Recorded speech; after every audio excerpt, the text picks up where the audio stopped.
శ్రీ గురుభ్యో నమః. శ్రీ మహాగణపతి నమః. అందరికీ నూతన సంవత్సర శుభాకాంక్షలు. ఫిబ్రవరి నెల ఫలితాలు ఎలా ఉన్నాయనేది మనం చూద్దాం.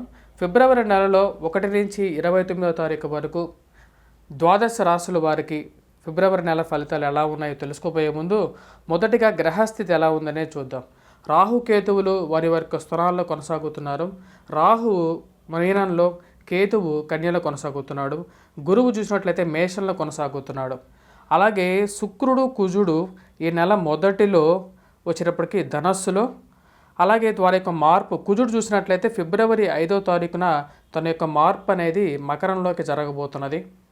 అలాగే శుక్రుడు చూసినట్లయితే శుక్రుడు యొక్క మార్పు అనేది కూడా ఫిబ్రవరి 12వ తారీఖున మకరంలోకి మారబోతున్నారు.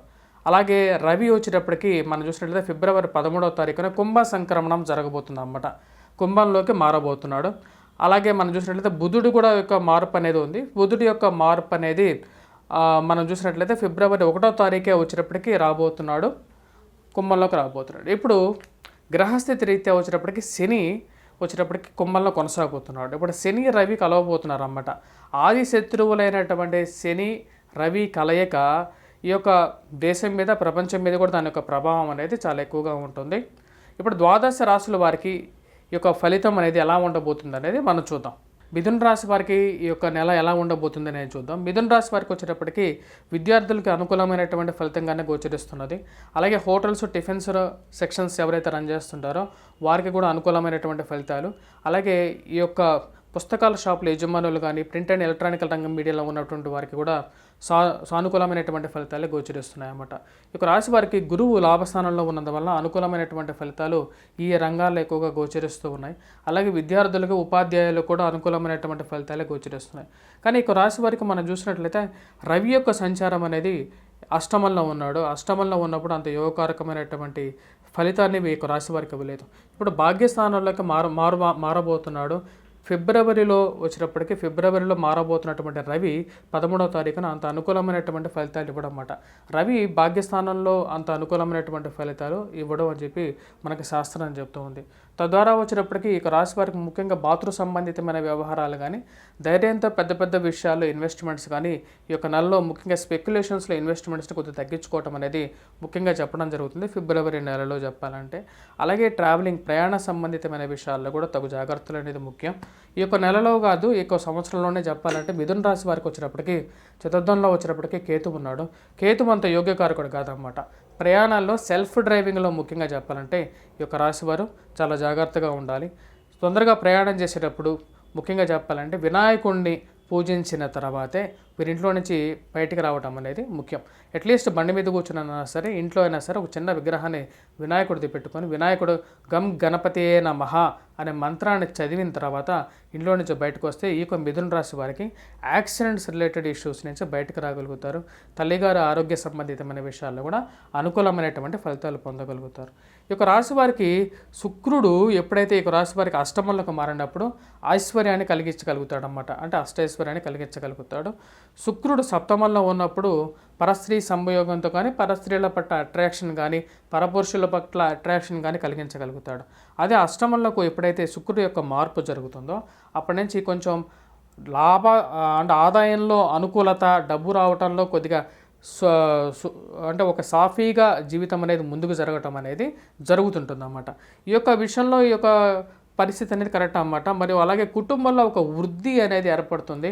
ముఖ్య కారణం వచ్చేటప్పటికి శుక్రుడు అష్టమంలో ఉన్నప్పుడు తన యొక్క దృష్టి ధనస్థానం మీద ఉన్నందువలన కొంచెం అనుకూలత అనేది ఉంటుందన్నమాట. కాకపోతే అష్టమంలో ఉన్న కుజుడు కొన్నిసార్లు ఇష్యూస్ని ఎక్కువగా క్రియేట్ చేస్తాడు. ఎటువంటి ప్రాబ్లమ్స్ క్రియేట్ చేస్తాడంటే ధనం అనేది కొద్దిగా ఎక్కువగా ఖర్చు అయ్యే విధంగా ఉంటుంది. వివాహ ప్రయత్న సంబంధితమైన విషయాల్లో అనుకూలత ఉన్నప్పటికీ వివాహంలో చిన్న చిన్న అరమరికలు సరిగా సెట్ అవ్వకపోవటం, ఏదో ఒక విషయంలో భార్యాభర్తల మధ్య చిన్న చిన్న గొడవలకి కారకంగా కూడా ఈ యొక్క కుజుడు యొక్క ప్రభావం అనేది జరుగుతుందన్నమాట. మరియు అదేవిధంగా రాజకీయ రంగ ప్రముఖులు ఎవరైతే ఉన్నారో వాళ్ళు కూడా ఎంతో కాలంగా ఎదగాలని చెప్పి ప్రయత్నాలు చేస్తున్నారో వారికి కొంచెం అనుకూలమైనటువంటి ఫలితాలు పొందగలుగుతారు. గురువు, రాహువు పూర్తి అనుకూలమైనటువంటి స్థానంలో ఉన్నారు. వీరికి ఇప్పటికైనా రాబోతున్నటువంటి గ్రహస్థితిలో కొంచెం ఎక్కువ అనుకూలమైనటువంటి ఫలితాలు రాబోతున్నాయి అన్నమాట. ఈ యొక్క రాశి వారికి వచ్చేటప్పటికి ముఖ్యంగా విద్యార్థులు వచ్చేటప్పటికి కొద్దిగా ఎక్కువగా కాన్సన్ట్రేట్ చేయాల్సినటువంటి ముఖ్యమైన సూచన.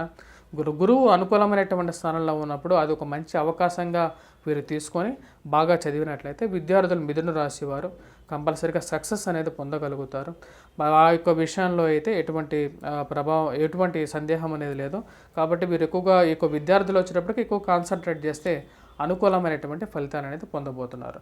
మరియు చేయాల్సినటువంటి రెమెడీస్ పరంగా వీరికి చెప్పాలంటే ఈ యొక్క రాశివారు ముఖ్యంగా అష్టములకు రాబోతున్నటువంటి కుజుడు అలాగే రవి ఇద్దరు అనుకూలంగా లేరు కాబట్టి వీరు చేయాల్సినటువంటి పరిహారాల్లో మొదటితో వచ్చేటప్పటికి కుజ అష్టకాన్ని పఠించడం, అలాగే కుజగ్రహ కవచాన్ని పఠించినట్లయితే అనుకూలమైనటువంటి ఫలితాలు పొందగలుగుతారు.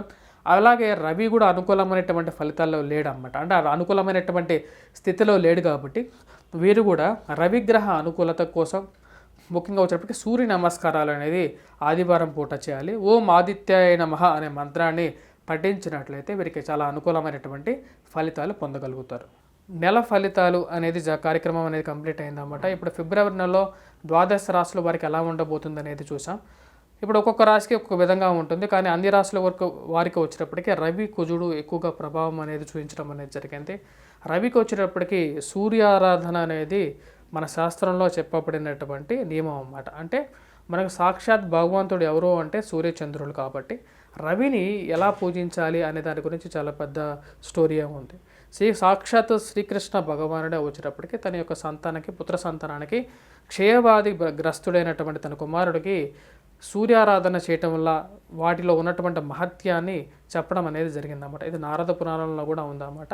ఎవరైనా కావాలంటే రెఫర్ చేసుకోవచ్చు.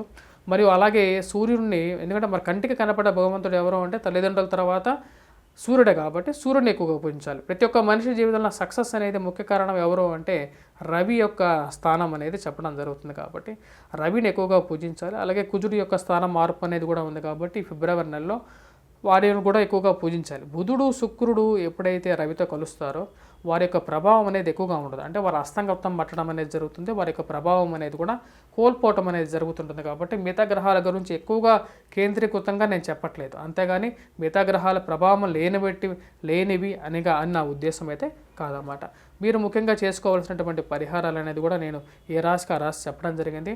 మా యొక్క ఛానల్ని సబ్స్క్రైబ్ చేయండి, బెల్ బటన్ క్లిక్ చేయండి, మీ ఫ్రెండ్స్ అండ్ రిలేటివ్స్కి షేర్ చేయండి, సబ్స్క్రైబ్ చేయండి. నమస్కారం.